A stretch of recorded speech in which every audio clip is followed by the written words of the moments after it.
오늘 2018년 마지막 시간에 서서 올 한 해를 돌아봅니다. 우리가 먼저 하고 싶은 말은 감사하다는 말씀이에요. 무엇보다도 우리 가족들이 함께 이 송구 영신 예배에 건강한 모습으로 참석하게 된 것, 이것이 정말 우리가 감사해야 할 귀한 제목입니다. 최근에 인도네시아의 순다 해협에서 일어난 쓰나미로 400명이 넘는 사람이 갑자기 세상을 떠났어요. 우리나라의 올해 교통사고로 숨진 사람, 죽은 사람의 수가 11월 말까지 3,443명입니다. 그런데 우리가 이렇게 사고 나지 않고 건강하게 한 해를 보낼 수 있게 된 것이 얼마나 감사한지 몰라요.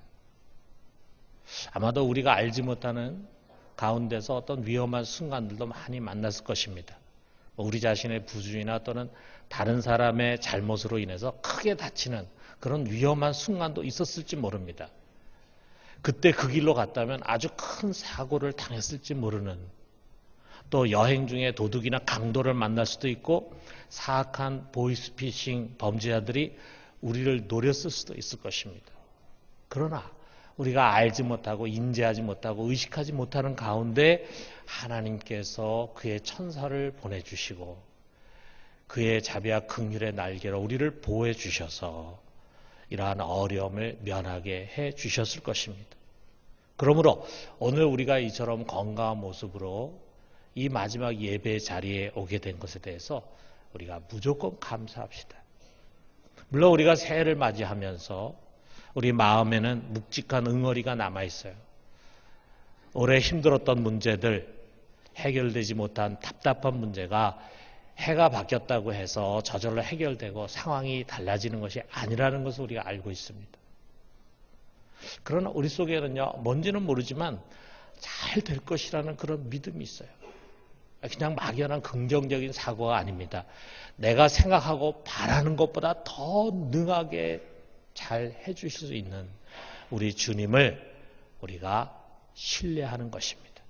여러분, 이 믿음을 가지고 새해를 기대할 수 있게 되기를 주님의 이름으로 축원합니다. 저는 가끔 교회에서 이렇게 깜짝깜짝 놀랄 때가 있어요. 사실 우리 어른들은 거의 변하는 것이 없습니다. 어제 모습이 오늘의 모습이고 5년 전의 모습이나 지금의 얼굴이나 다를 게 별로 없어요. 주름살이 좀 더 늘어났지만 화장술이 워낙 발달하다 보니까 그냥 옛날 모습 그대로를 보는 것 같습니다. 그런데 우리 아이들은 달라요. 엊그제 유아 세례 받은 것 같은데 벌써 걸어다니고 뛰어다니고 있어요. 해외 봉사를 갈 때 분명히 초등이었는데 어느 사이에 고등이 됐어. 아니 내가 어떻게 이렇게 빨리 크게 됐니? 이게 대견해 하면서 세월의 지나감을 알게 됩니다. 참 우리 주일학교 친구들이 오늘 예배 많이 참석했는데 여러분 참 무럭무럭 잘 자랐습니다. 어떻게 그렇게 쑥쑥 자랄 수 있었을까? 비결이 무엇일까? 물론 잘 먹고 잘 자고 또 잘 뛰놀고 잘 배설하고 그래서일 것입니다. 그러나 더 중요한 비결이 있어요. 이렇게 잘 자랄 수 있었던 것은 여러분이 부모님의 품 안에 있었기 때문이에요. 엄마 아빠가 여러분의 보호자가 되어서 잘 자라도록 도와줬습니다. 여기 지금 새끼 곰들이 있잖아요. 우리가 잘 안 보일지 모르지만 여러분 지금 어미곰의 품에 지금 이렇게 잠들어 있습니다.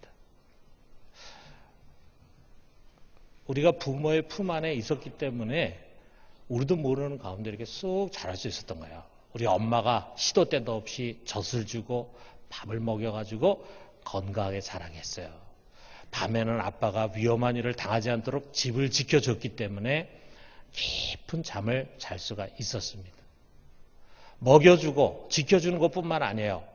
부모님들은 늘 자녀의 앞길을 생각하고 걱정합니다. 미래 언젠가는 이제 부모를 떠나서 홀로 서기를 해야 되는데 그때 혼자 잘 살 수 있어야 된다.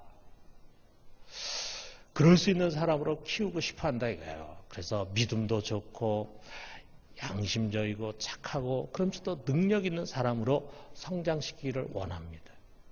그래서 신앙교육도 열심히 시키려고 하고 또 학비가 비싼 학교에 보내기도 하고 또 좋은 학원에서 공부하게 하려고 엄마가 허드렛 일도 마다하지 않습니다.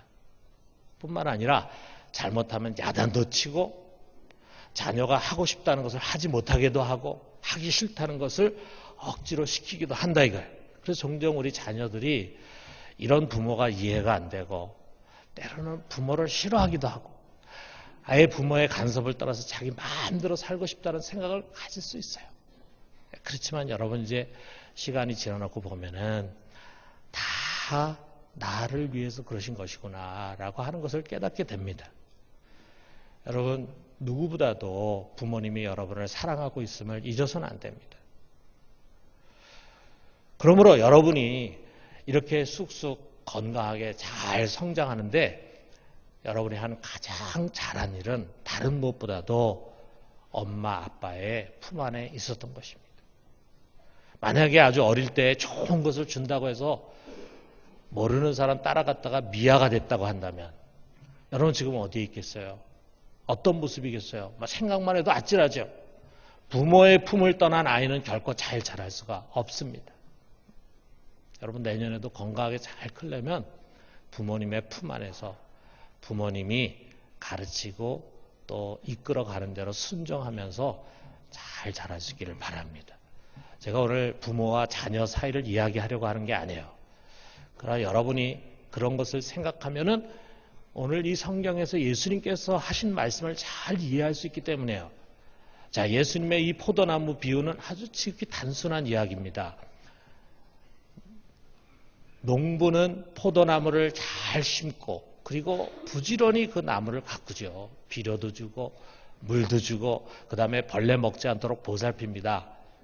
왜 포도나무를 심고 포도나무를 극진히 보살핍니까? 다른 거 없어요. 그 포도나무의 가지에서 포도가 주렁주렁 열리면은 그것을 따다가 이제 팔아서 돈을 벌기 위한 것이라 이거예요.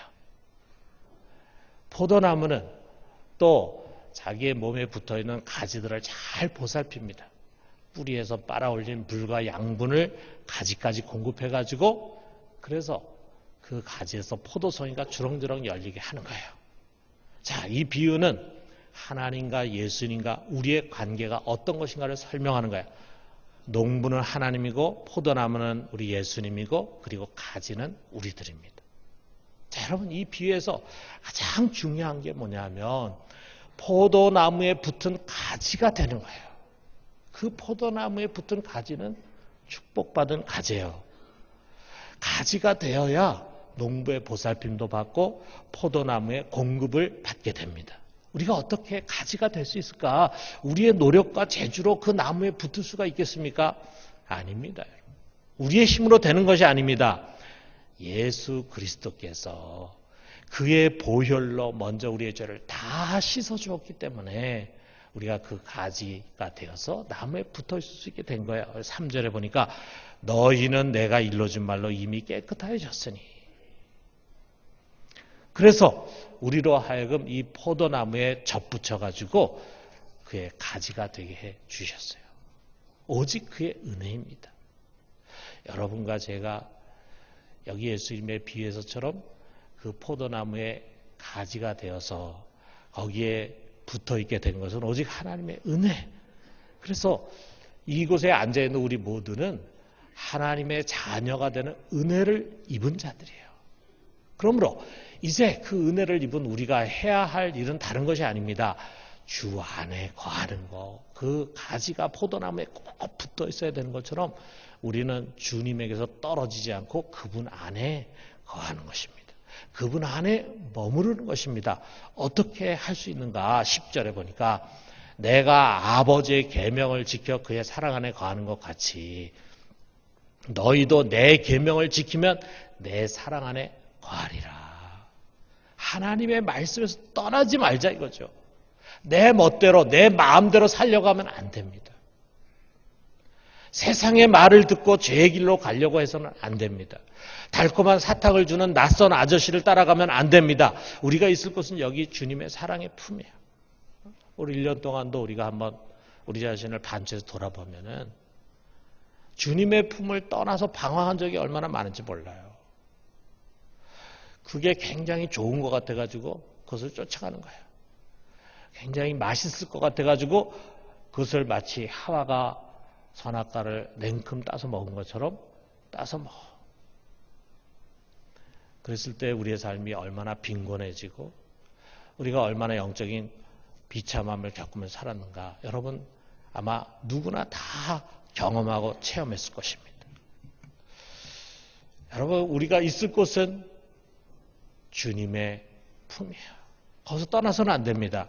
여러분 자식이 집을 떠나지 않으면 부모는 자식을 내쫓지 않아요. 공부를 잘 못해도 때로는 속을 썩여도 자식을 내쫓는 부모는 없습니다. 부족하고 연약해도 내 새끼가 제일 사랑스럽고 제일 예쁩니다. 여러분 하나님 앞에서 우리는 다 부족한 자들이에요. 연약하고 실수투성이의 사람들입니다.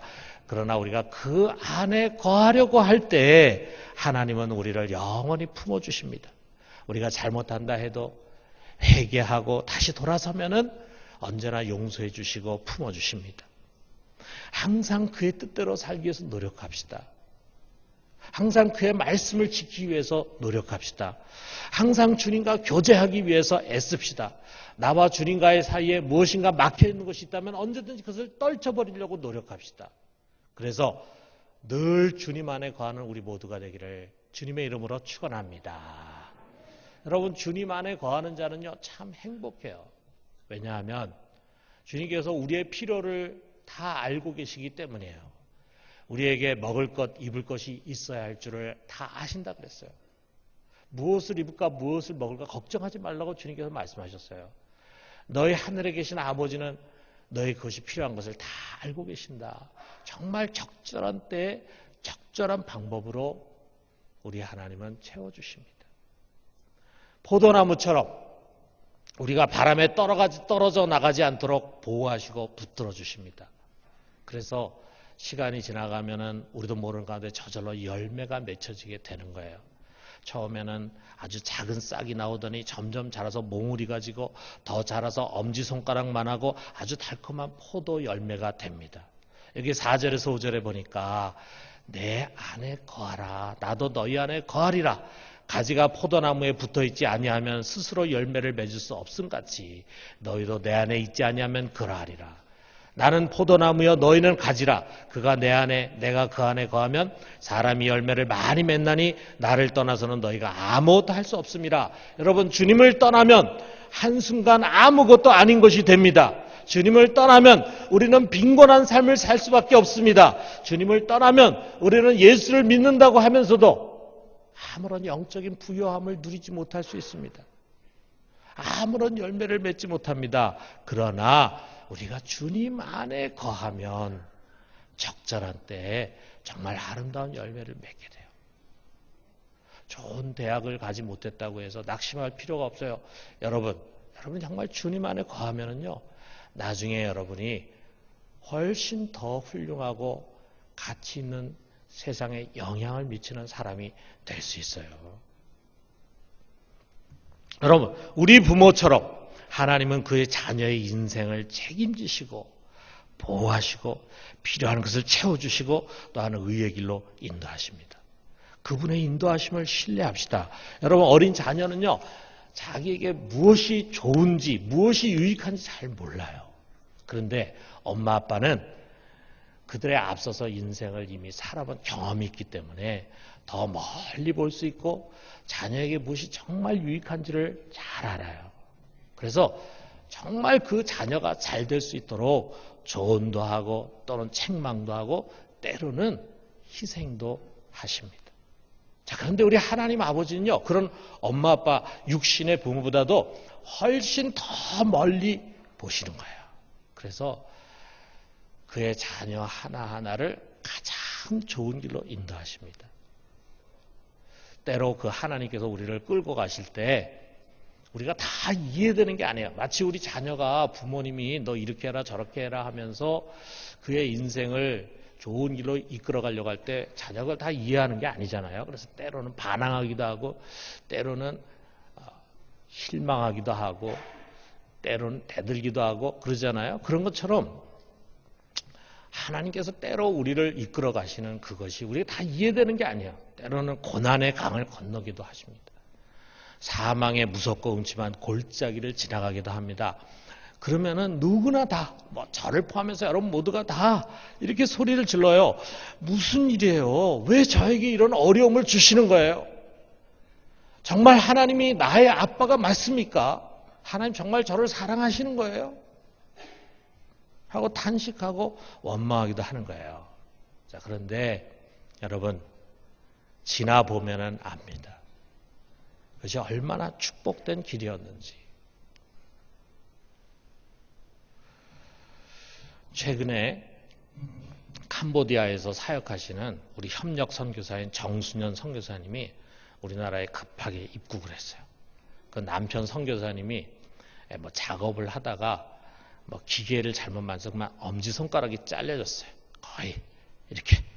그러니까 캄보디아 병원에 가가지고 치료를 받았는데 대충 얼기성기 형편없이 치료를 했어. 그러니까 살이 썩어 들어가니까 이게 안 되겠다 해가지고 얼른 기욱해가지고 우리 장로님이 있는 병원에 가가지고 거기서 이제 치료를 받았습니다. 그리고 난 다음에 또 이제 서울에 있는 손 전문 병원에 가서 또 치료 받았어요.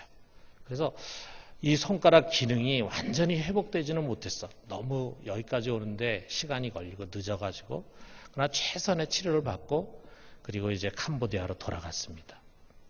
자, 이렇게 오랜 시간 여기저기 다니고 전전긍긍하면서 남편을 간호하다 보니까 이 정수현 선교사님이 당연히 지치고 막 답답하고 힘들었겠죠. 그 모습 보니까 너무 피곤에 쪄들어 있으면서 그 속에 왜 이런 일이 우리에게 일어났을까?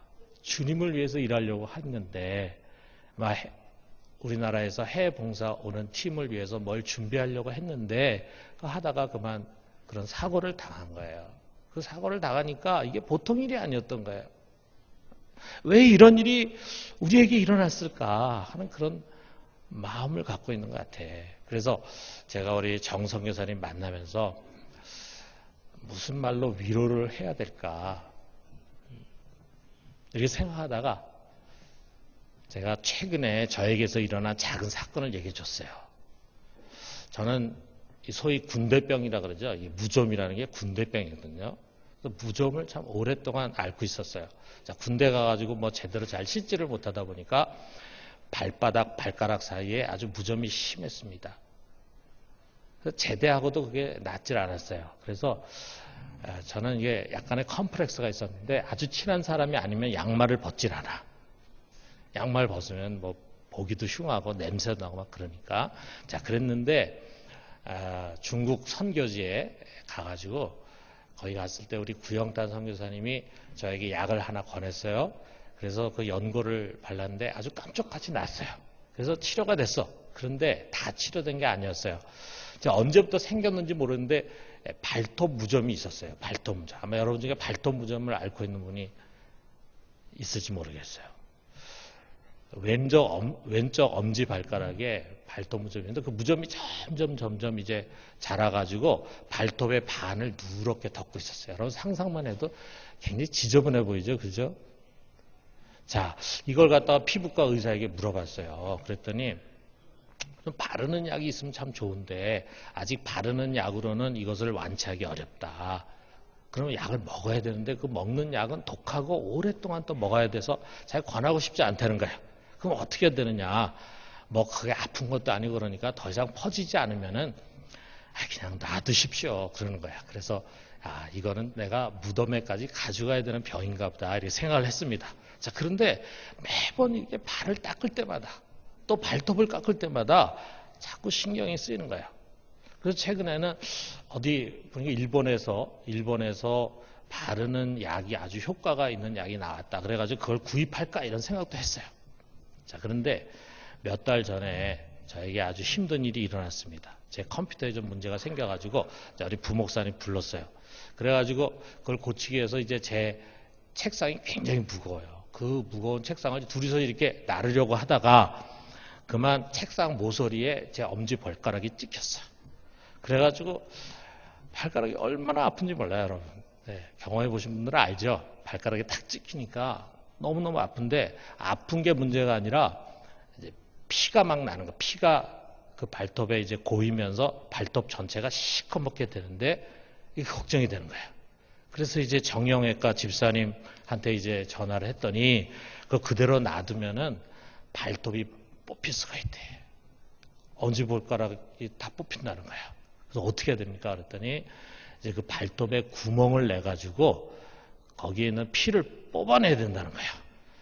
그래서 제가 그걸 해보려고 했는데 도저히 저는 안 돼. 근데 마침 그날이 수요일이기 때문에 우리 교회에 간호사인 청년들이 있거든요. 그 중에 이제 우리 김소연 자매가 마침 오는 길이었어요. 그래가지고 이제 부탁을 해가지고 와가지고 역시 간호사는 다르더라고.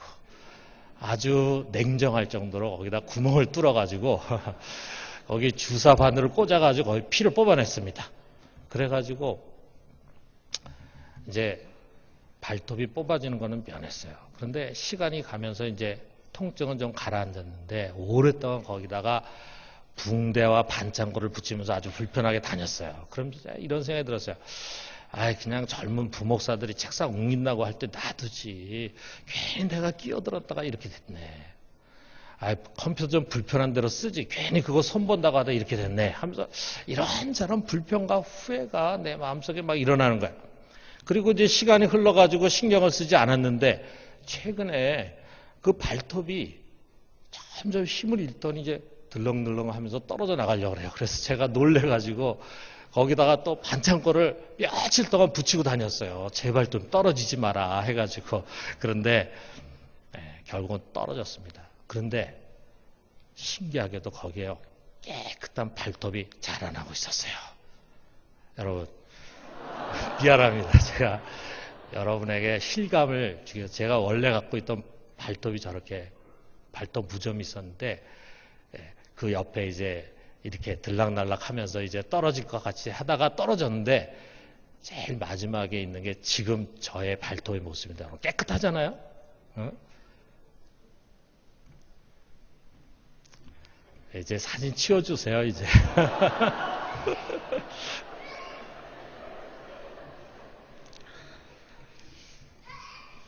결과적으로 돌아보니까요, 이 발톱을 다친 사고가 도리어 그렇게 내가 오랫동안 고치고 싶었던 발톱 무좀을 치유하는 계기가 된 거예요. 어쩌면은 제가 하나님 마음속에 쑥 들어갔다 나오는 건 아니지만, 야, 우리 현범이가 저렇게 발톱 무좀 고치고 싶어가지고 그러는데 저걸 좀 고쳐주자 하면서 하나님이 하신 처방은 발톱 사고가 나는 거야. 그래가지고 발톱이 아파가지고 막 쩔쩔쩔쩔 매면서 하는 과정. 근데 결국은 이렇게 깨끗한 발톱으로 회복을 시켜주는 거야. 그래서 제가 정성교사님에게 이 얘기를 해줬어요. 우리에게 찾아오는 생각지 못한 사고와 불행이 어쩌면 하나님이 오래 묵은 우리의 병과 문제를 치유하는 과정일 것이다. 우리 남편 선교사님에게 일어난 일이 아마도 잘은 모르지만 언젠가 더 분명 좋은 결과로 나타나게 될 것이다. 우리 기대해보자. 제가 이제 그랬습니다. 근데 저의 이 이야기가 굉장히 위로가 된 것 같아요. 그래서 우리 선교사님 캄보디아로 돌아가면서 내 이야기에서 자신이 느낀 것, 내가 이야기하는 것 속에서 뭔가 하나님 자신에게 주신 말씀, 그것을 깨알같이 이렇게 써가지고 카톡으로 저에게 보냈어요. 여러분, 그렇습니다. 우리가 주님 안에 있으면 모든 것이 다 은혜예요. 은혜. 지금 안 된 것도 은혜입니다. 지금 불행처럼 생각되는 일도 결국은 마침내 복을 주기 위한 것임을 알게 됩니다. 여러분, 우리의 목자가 누굽니까? 우리의 인생을 책임지겠다고 우리 앞장서 가지고 나를 따라오라 라고 말씀하신 그분이 누굽니까? 하늘과 땅의 권세를 가지신 분이고 우리를 너무도 사랑하셔서 자기 몸을 아낌없이 내어주신 예수 그리스도 아닙니까? 여러분, 우리가 아빠 아버지라고 부르는 그분이 누굽니까? 우리를 위해서 하나밖에 없는 독생자를 아낌없이 내어주신 그분이 아닙니까? 우리 하나님 아버지와 우리 주님, 우리를 너무도 사랑하십니다. 그러므로 여러분, 우리가 하는 것은 다른 거 아니에요. 힘써 그분 안에 거하는 것입니다. 그분의 말씀에 순종하고 그분을 믿고 신뢰합시다.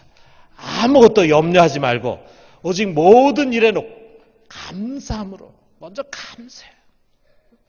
이 결과 어떻게 될지는 잘 모르지만 나에게 일어난 이 모든 것에 대해서 감사합니다. 감사하고 그리고 우리의 문제를 그분께 구체적으로 아뢰 기도해요. 문을 두들겨요. 그러면 모든 지각에 뛰어난 하나님의 평강이 우리의 마음과 생각을 지배하게 될 것입니다.